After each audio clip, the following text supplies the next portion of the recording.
지금까지 우리 금요 기도회 가운데 성령님의 절대성에 대해서 나눴죠. 좀 텀이 있어서 다시 한번 해왔던 말씀들을 좀 점검해 본다면 이렇습니다. 우리 성도에게 있어서 성령의 충만은 절대적인 것이고 반드시 필요한 것이고 없어서는 안 되는 것이라 말씀드렸습니다.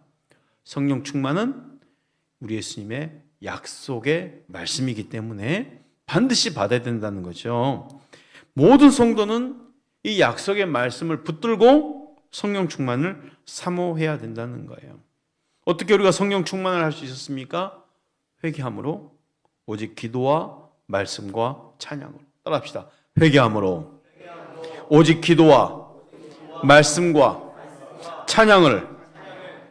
거기 한 가지가 더 있죠. 성령님이 역사하시는 그 현장에 내가 있어야 된다고 그랬어요.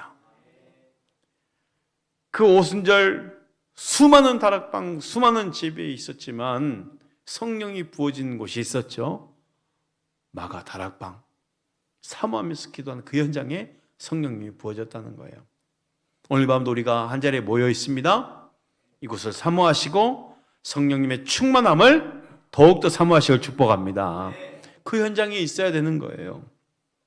성령 충만은 우리 삶에 있어서 최우선이어야 함을 우리가 기록된 말씀을 통해서 확신했죠. 우리 예수님의 사역도 성령님에 대해서는 완전히 절대적이었다는 거예요. 절대적이었습니다. 예수님과 성령님과의 관계는 절대적 관계였어요. 예수님은 성령과 불로 세례를 베푸실 분이었어요. 요한으로부터 세례를 받을 때 성령이 비둘기 같은 형체로 그 위에 강림하셨습니다. 그리고 예수님은 성령의 충만함을 입고 광야로 이끌림 받았죠. 성령님의 이끌림 받은 거예요. 사역이 시작된 거죠. 금식 후에 성령의 능력을 가지고 갈릴리로 돌아가셔서 사역이 시작됐다는 거예요. 예수님과 성령님의 관계는 절대적 관계였습니다. 예수님은 귀신을 쫓아내실 때에도 성령을 힘입어 귀신을 쫓아내셨습니다. 십자가도 성령님으로 말미암아 짊어지셨습니다. 육신을 입은 예수님께서 성령님의 역사가 절대적이었다는 거예요. 특별히 우리 예수님은 이 땅에 계실 때 마지막 제자들에게 하신 말씀도 따라합시다. 성령을 받으라. 성령을 받으라. 이렇게까지 주님이 말씀하실 정도라면 우리에게 성령의 충만함은 절대적인 것이요, 반드시 성령의 충만함을 잊고 신앙생활을 해야 된다는 것을 잊지 마시길 바랍니다. 우리 예수님의 사역이 성령님과의 절대적 관계였고 마지막 이 땅에 계실 때도 마지막 명령도 성령을 받으라 하셨다면 얼마나 중요한 겁니까? 그렇게 초대교회가 시작된 성도들이 어땠습니까? 예수님 말씀하셨던 것처럼 초대교회도 성령님의 그 충만함이 절대적 관계가 되었다는 거예요. 초대교회도 성령을 빼고서는 이야기할 수 있는 것들이 없다라는 거죠. 초대교회 성도들, 그 사도들의 최우선의 삶이 성령 충만이었다는 거예요. 오늘도 나와 우리 교회도 여러분들도 오직 성령 받는 일에 최우선이 되어야 됨을 믿으시길 바랍니다. 날마다 성령 충만을 사모하시길 바랍니다. 그렇다면 성령님 오신 목적이 뭐라고 그랬습니까? 성령님 오신 목적은요, 하나죠. 예수님의 증인되는 삶을 살게 하는 것. 성령 충만의 목적은 권능과 함께 예수님을 지원함에 있어서 말씀을 통해서 우리가 확신을 했어요. 성령을 받은 사도들과 성도들과 그 초대교회 성도들이 성령 충만해서 담대히 말씀을 전했다 했습니다. 말씀을 전할 때 성령 충만함으로 전했다는 거예요. 그러니 성령 충만의 목적은 예수 그리스도의 증언에 있다는 거예요. 증인입니다. 사도 바울의 전도도 성령의 능력이었고 빌립 집사의 전도도 성령의 능력이었어요. 그렇다면 우리가 할 일도 성령님께 순종하는 일이죠. 성령의 인도하심에 순종의 본을 보이신 분은 예수님이 먼저 본을 보여주셨고 우리로 하여금 그렇게 하라 하셨던 거예요. 그 본을 보이신 장면을 보십시다. 마태복음 4장 1절 2절 말씀입니다. 그때 예수께서 성령에게 이끌려 마귀에게 시험을 받으러 광야로 가사 40일을 밤낮으로 금식하신 후에 줄이신지라. 우리 예수님도 성령께 이끌림 받았다는 거예요. 그 이끌림에 순종하셨던 것입니다. 성령에 이끌렸다는 것은 성령께 순종하셨다는 거죠. 지난 말씀 이 순종에 대해서 나눌 때 빌립 집사님의 그 순종의 부분을 함께 나눴어요. 빌립 집사님의 사마리아에 가라 하신 그 말씀에 순종해서 그곳에서 복음을 전했고, 다시금 성령에 이끌려 어디로 갑니까? 광야로 갑니다. 그 순종한 현장이 광야였다는 거예요. 광야로 가서 누구를 만납니까? 에티오피아 그 여왕 간닥의 국고를 맡은 아주 고위 관리직 내시를 만나게 되는 거예요. 거기서 이사야 말씀을 읽는 이 관리인을 복음 전함으로 말미암아 세례를 받게 하는 역사까지 일어났죠. 순종입니다. 오늘 그 순종의 현장에 대해서 성령님의 그 역사하심에 이 순종함으로 있어지는 성령님의 역사가 있다는 것을 다시 한번 강조하기 위해서 고넬료 사건을 함께 나눠보도록 하겠습니다. 가이사랴에 있는 고넬료에게 참으로 신비스러운 일들이 일어났죠. 사도행전 10장 2절 3절 말씀이에요. 가이사랴에 고넬료라 하는 사람이 있으니 이달리아 부대라 하는 군대의 백부장이라.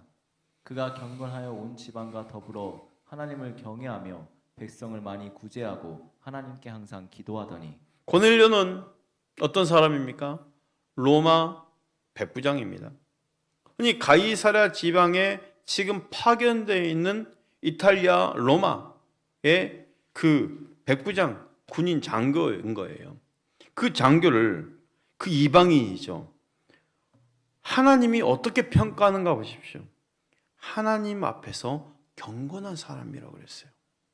고넬료가 하나님과 사람 앞에서 얼마나 신실하게 사는 사람인가 생생하게 밝혀주고 있는 말씀이 2절 말씀 한번 띄워줘 보십시오. 경외하며 구제하고 항상 기도하더니요. 하나님 평가입니다. 그가 경건하여 누구에게? 하나님께 경건이죠.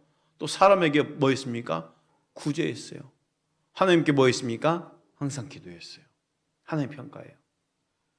하나님의 평가, 이 고넬료라 된 사람의 평가가 경건하고 구제하며 기도하더니입니다. 온 지방과 더불어 하나님을 경외하며 백성들을 많이 구제하고 하나님께 항상 기도하더니. 그를 향한 하나님의 평가. 하나님은 이방인 고넬료 한 사람도 이렇게 세세하게 보고 계셨다는 거예요. 그러니 우리를 보실 때도 얼마나 세세하게 보시겠어요. 세상에 이방인 그 고넬료 그 한 사람을 이렇게 자세히 보셨잖아요. 유대인도 아니고 저 이방인이 하나님을 경외하고 사람들을 구제하고 항상 기도하더니. 경외하고 구제하고 기도하는 고넬료에게 하나님의 은혜가 베풀어집니다. 4절 6절 이어서 볼까요? 고넬료가 주목하여 보고 두려워 이르되 주여 무슨 일이니까. 천사가 이르되 내 기도와 구제가 하나님 앞에 상달되어 기억하신 바가 되었으니 내가 지금 사람들을 욥바에 보내어 베드로라 하는 시몬을 청하라. 그는 무르장이 시몬의 집에 유숙하니 그 집은 해변에 있다 하더라. 기도하는 중에 지금 하나님의 천사가 고넬료에게 나타난 거예요. 이 장면엔 여러 가지 교훈이 지금 담겨 있습니다. 먼저 하나님께 천사를 통해서 고넬료의 기도가 어떻게 되었다고 말합니까? 하나님 앞에 상달되어 기억하신 바 되었다라고 하셨어요. 어떤 기도를 드렸길래 하나님께 기억하신 바 되었다 그랬을까요? 하나님 앞에 도달해서 그게 기억하신 바 된 기도가 되었을까요? 여러분, 우리가 기도를 많이 하잖아요. 오늘 밤도 우리 기도하기 위해 모여있잖아요. 한 주간도 우리 성도님들은 교회를 못 오면 온라인이라도 그 새벽 시간에 깨워서 기도하고 있고, 또 현장에서도 기도하며, 또 공예배를 통해서도 또 끊임없이 기도하는 우리들입니다. 여러분의 기도의 내용은 무엇입니까? 저는 올삭 새벽 기도의 그 기도 제목들을 지금 세세히 보면서 기도하고 있고, 또 해년마다 송구 영신 때 드리던 그 기도 제목들 우리 성도님들이 낱낱이 기록된 기도 제목들을 다 알고 있습니다. 근데 여러분, 어떻게 기도했길래 이 고넬료의 기도가 하나님 앞에 상달되어 기억하신 바 되었을까? 4절에 그 기도의 내용이 있죠. 4절 한번 다시 볼까요? 고넬료가 주목하여 보고 두려워 이르되 주여 무슨 일이니까? 천사가 이르되 내 기도와 구제가 하나님 앞에 상달되어 기억하신 바가 되었으니. 자, 여기에 힌트가 있어요. 따라합시다. 내 기도와 구제가 하나님 앞에 상달돼요. 자, 분명히 말하죠. 기도만 상달됐다고 그랬습니까? 구제가 상달됐다고 그랬죠.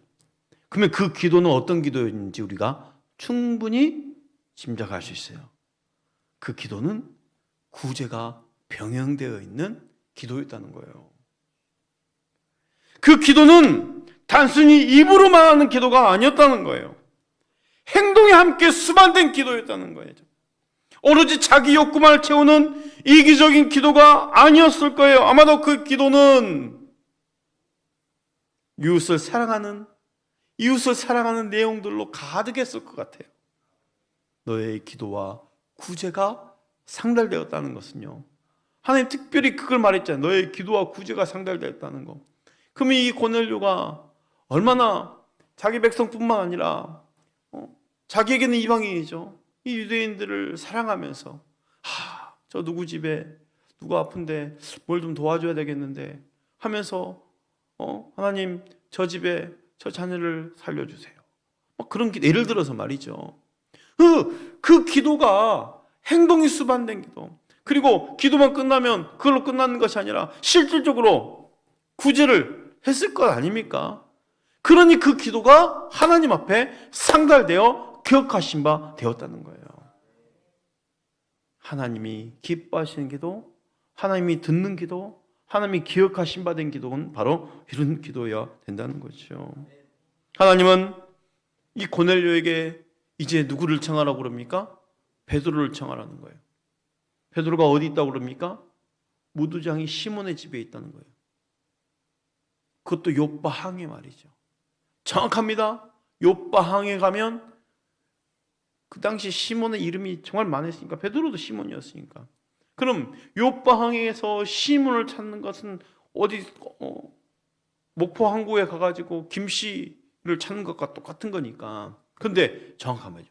무두장이 시몬 집, 가죽공예를 하고 있는, 가죽 공장을 하고 있는 그 시몬의 집을 찾아가면, 그러면 딱 정확한 한 집밖에 안 나오는 거예요. 거기에 지금 베드로가 있으니 가서 베드로를 너의 집으로 모시고 와라는 거예요. 얼마나 정확합니까, 하나님은? 고넬료가 이 복음을 듣는 데 있어서요, 중요한 지금 우리가 사건을 지금 알려주고 있는 거예요. 천사도 하지 못한 일들, 사람을 통해서 해야만 하는 일들을 지금 하나님이 역사시켜 주는 거죠. 이게 뭐 복음을 제대로 듣기나 했습니까? 성령님을 알긴 하겠습니까? 그러니 누가 필요한 거예요? 복음 전한 자가 필요한 거예요. 성령님의 역사를 끌고 올 수 있는 사람이 필요했던 거예요. 그게 바로 베드로였던 거죠. 한 영혼, 한 집안을 구원하기 위해서 하나님이 이렇게 전도자가 필요하다는 것을 알려주시는 거예요. 우리가 그런 역할을 해야 되는 거죠. 누군가는 전해야지만이 복음이 전달될 수 있다라는 거죠. 그 일은 천사도 하지 못한 일이니까. 그러니 복음 전하는 자의 발이 아름답다고 하신 거예요. 복음 전함은 반드시 사람을 통해서입니다. 반드시 전도자를 통해서입니다. 그래서 우리가 VIP 작정을 했으면 기도하는 것으로 끝나는 것이 아닙니다.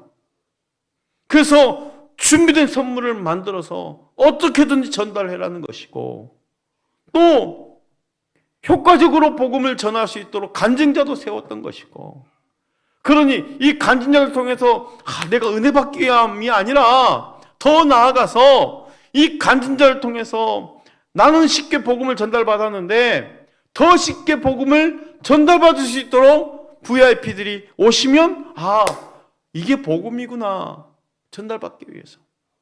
그래서 복음 전함은 전하는 전도자가 반드시 있어야 된다는 거예요. 이 고넬료 사건을 통해서 알 수 있는 사람, 그가 경건하고 구제를 많이 하고 하나님께 항상 기도한다 할지라도 정확한 하나님의 말씀이 필요한 것이요 성령이 필요했던 거예요.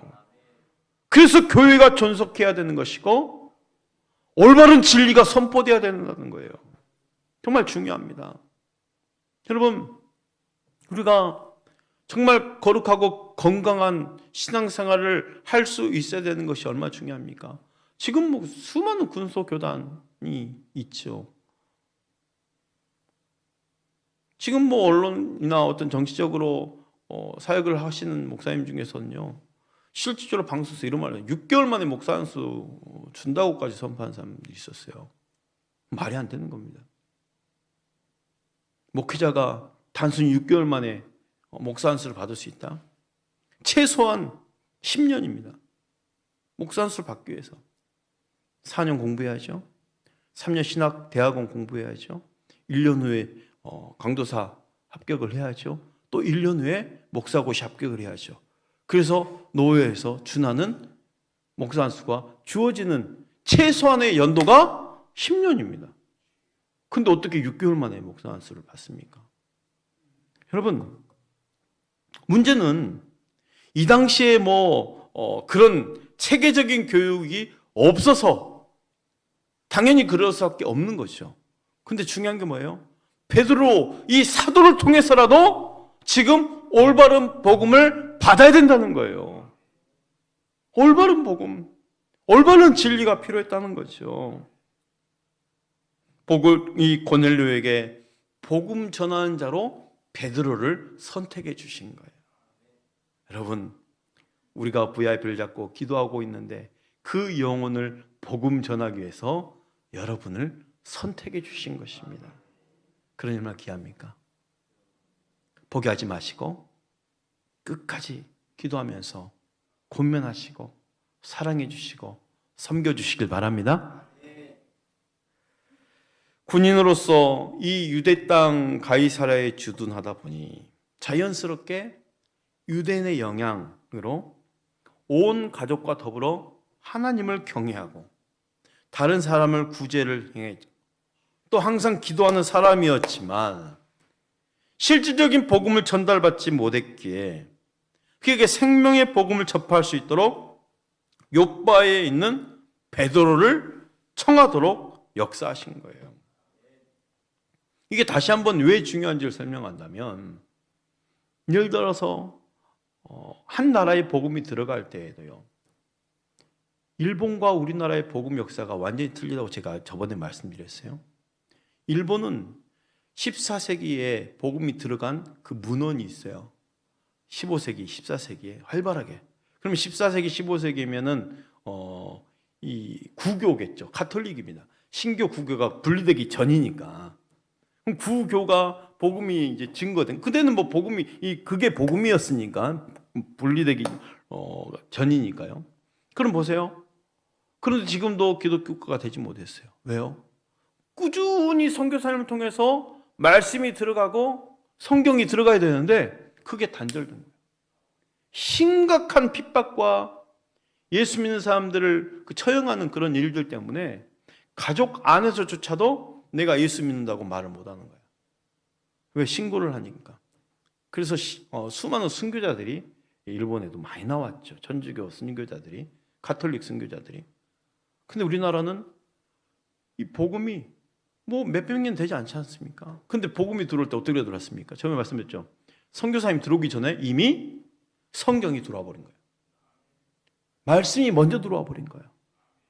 그러니 선교사님들이 이 성경을 들고 들어와 봤더니 번역 성경을 들고 왔겠죠. 웬걸요? 이미 이 조선 땅에는 한글로 된 번역된 이 누가복음, 마가복음이 퍼져 있는 거예요. 야, 어떻게 성경이 먼저 이겁니다.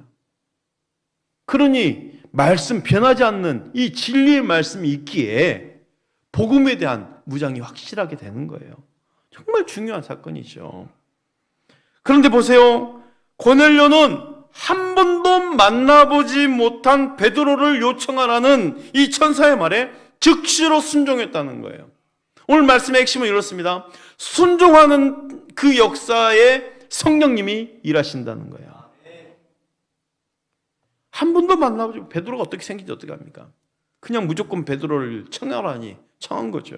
이렇게 구원의 역사는 고넬료의 순종을 통해서 시작됐다는 거예요. 근데 보세요. 고넬료의 순종도 순종이지만 누구의 순종이 필요했겠어요? 하인들의 순종도 필요한 거예요. 자기 집안 하인 중에 2명, 경건한 하인이겠죠. 그 이후에 병사 1명까지 3명입니다. 3사람을 작출해서 욥바로 보낸 거예요. 이 3명의 충성스러운 순종이 있었기에 복음이 시작된 거예요. 고넬료 가정에. 사도행 10장 7절 8절 말씀 또 이어서 보겠습니다. 마침 말하던 천사가 떠나매 고넬료가 집안 할인 둘과 부하 가운데 경건한 사람 하나를 불러 이 일을 다 이루고 욥바로 내보내니라. 천사의 말씀이 끝나자마자 바로 사람을 보내버린 거예요. 즉각적인 순종입니다. 하인이니까, 희화의 병사니까 무조건 순종하며 갈 수밖에 없다라고 생각할 수 있지만 이게 간단한 순종이 아니지요. 고넬료 자신도 이 상황이 뭔지 어리둥절할 거예요. 만나본 적도 없는 베드로라는 사람을 초청하기 위해서 하인 둘과 병사 1명을 보내지만 명령을 받아든 하인과 이 병사는 얼마나 황당하겠습니까? 절대적 순종을 해야 하는 이들에게 있어서 아무 이유 없이 지금 욥바에 다녀와야 돼요. 이 명령의 근거가 비현실적인 환상이었다는 거예요. 그런데도 순종하는 거죠. 자, 명령을 받아든 시간이 늦은 오후 3시입니다. 성경은 정확한 시간을 알려주고 있어요. 제9시쯤 되어 환상 중에 밝히 보매. 그러니까 지금 고넬료가 기도하는 시간이 제9시 기도 시간이었던 거예요. 9시는 우리나라 시간으로 오후 3시입니다. 오후 3시에 환상을 받아두고 즉시로 화인들을 보냈죠. 자, 가이사랴에서 욥바까지는 걸어서 12시간 거리입니다. 그런데 사람의 도보로 약 12시간 되는 거리, 약 50km, 하인 둘과 병사 1명이 그대로 순종해져 이들이 도착한 시간이 다음날 정오입니다. 12시에. 그러면 어떻게 갔다는 거예요? 그냥 막 조금 쉬다가 가고 좀 쉬다가 가고 그렇게 간 거예요. 그렇죠? 하인과 병사의 순종이 아니었다면 고넬료 집안의 구원의 역사가 임할 수 없는 거죠.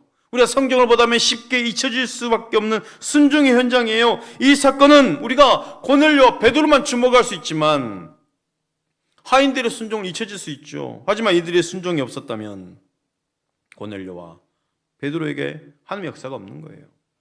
하나님의 역사를 보십시오. 이렇게 하나님의 역사는요, 정말 작은 일의 가치를 아는 겸손한 사람을 통해서도 완성된다는 거예요. 그러니 큰 순종 따로 있고 작은 순종 따로 있는 게 아닌 거예요. 지극히 작은 일을 할지라도 겸손하게 순종할 때 하나님의 역사는 이루어진다는 거죠. 교회는요, 성도는요, 아무 일을 하지 않으면 아무 일도 일어나지 않습니다. 그러나 성령님께 순종하면 하나님이 일하십니다. 지금까지 순종의 과정이요, 상식적으로 맞지 않음에도 불구하고 고넬료와 이 하인들이 순종하며 진행했어요. 그런데 이제 가장 어려운 순종이 남았어요. 베드로의 순종입니다. 베드로는 넘기 힘든 장벽이 하나 있죠. 바로 이방인들에게 복음을 전해도 될 것이냐, 복음을 전하면 안 되냐, 이 문제. 지금까지 고넬료가 예루살렘을 넘어서서 여러 곳을 다녀서 복음을 전하긴 했지만 그 대상이 이스라엘 영 내에 있는, 그래도 이스라엘에게만 국한되어 있는 이들이었어요. 조금 넘어선 게 이제 사마리아. 이런 상황에서 이방인인 고넬료가 보낸 사람들이 베드로를 찾아온들 베드로가 그 이방의 청에 응해할 까닭이 없는 거예요. 그때까지만 해도 이 베드로에게 예수 그리스도의 복음은 택한 백성 이스라엘에게만 해당되는 특권으로 알고 있기 때문에 고넬료가 욥바에 있는 베드로를 청하기 위해 보낸 하인들이 가이사랴 출발해서 무드장이 집에 찾아오기까지 베드로는 그 사실을 전혀 모르고 있습니다. 지금 하나님께서, 성령께서 어떤 일을 하고 계시는지를 전혀 모르는 거예요. 전혀 모르는 거예요. 대신에 이 베드로에게도 이제 하나님의 역사가 시작되죠. 정오쯤에. 그러니까 이 전날 이 지금 고넬료가 하인들을 보냈죠. 다음 날 정오쯤에 성령님이 베드로를 통해서 어떤 마음을 주십니까? 막 기도하고 싶은 마음이 막 올라오는 거예요. 여러분 그럴 때 있죠. 갑자기 막 기도하고 싶은 마음. 근데 이제 기도 초소를 찾는 거예요. 이 무두장이 가족 공연을 하는 거잖아요. 적어도 그러니까 베드로가 이 복음을 지금 이방인에게 전할 수 있는 환경이 어느 정도 된 상황이 이 무두장이 집에 머무르는 것 자체도 아주 큰 일이에요. 왜? 유대인들은 이 짐승을 죽여서 막 가죽을 만들고 피를 만들고 그 피체 만지고 이거 불경건한 일이기 때문에 이 베드로에게 있어서 아주 있을 수 없는 그 현장이 지금 이 무두장의 집인 거죠. 근데 이미 그곳에 이제 복음이 증거될 수 있는 환경이 된 거야. 아, 어느 누구에게나 복음을 전해야 되겠구나라는 환경이 하나님이 지금 역사해 주신 거죠. 그 가죽 공장에 뭐 기도할 초소가 어디 있겠어요. 그러니 그 초소를 찾기 위해서 옥상에 올라간 거예요. 옥상에. 그때 베드로 기도 가운데 환상이 보이시죠. 여러분 잘 알죠. 유대인들이 부정하다고 여기는 온갖 짐승들 가득 담긴 보자기 같은 그릇이 하늘에서 내려오는데 베드로에게 일어나 잡아 먹으라는 거죠. 주여, 이 속되지 못한 것, 더러운 것들을 내가 먹을 수 없습니다. 근데 이 보자기가 3번 사건이 그대로 반복되는 거예요. 근데 하나님 음성이 있죠. 하나님께서 깨끗하게 하신 것을 너가 속되다 하지 말라. 그리고 이 환상이 무슨 뜻인지를 알 수 없는 가운데 왜 이런 환상이 갑자기 보여지지? 그런데 갑자기 누가 찾아온 거야? 하인들과 병사 한 명이, 로마인들이. 그럼 뭐예요? 자기를 찾아왔어요. 지금 환상을 봤어요. 그럼 이 환상과 자기를 찾아온 사람들이 관계가 분명히 있다는 거죠.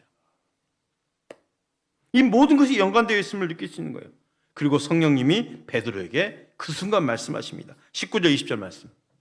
베드로가 그 환상에 대하여 생각할 때 성령께서 그에게 말씀하시되 두 사람이 너를 찾으니 일어나 내려가 의심하지 말고 함께 가라. 내가 그들을 보내었느니라 하시니. 이 환상이 뭘까 하는데 성령님 말씀 주십니다. 두 사람이 지금 너를 찾으니 그냥 가라는 거예요. 내가 그를 보냈다는 거예요.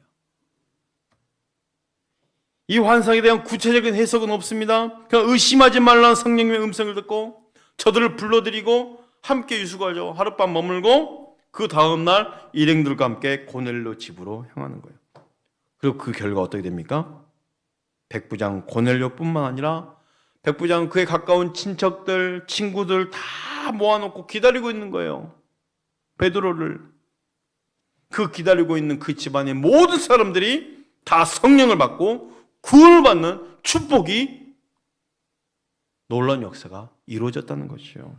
44절 말씀 함께 선포해보세요. 시작. 베드로가 이 말을 할 때 성령이 말씀 듣는 모든 사람에게 내려오시니. 베드로가 고넬료 집에 가보니까 고넬료는 이미 기다리고 있어요. 친척들, 가까운 이웃들 다 불러 모아놓고 기다리고 있어요. 그리고 뭐라 합니까? 마치 하나님 앞에 있듯이 베드로에게 내가 하나님 앞에 있습니다 라고 말하면서 베드로 설교를 듣는 거예요. 놀라운 일이 이루어지죠. 베드로가 설교가 채 끝나기도 전에 말씀을 전하는 중에 성령이 임해버린 거예요.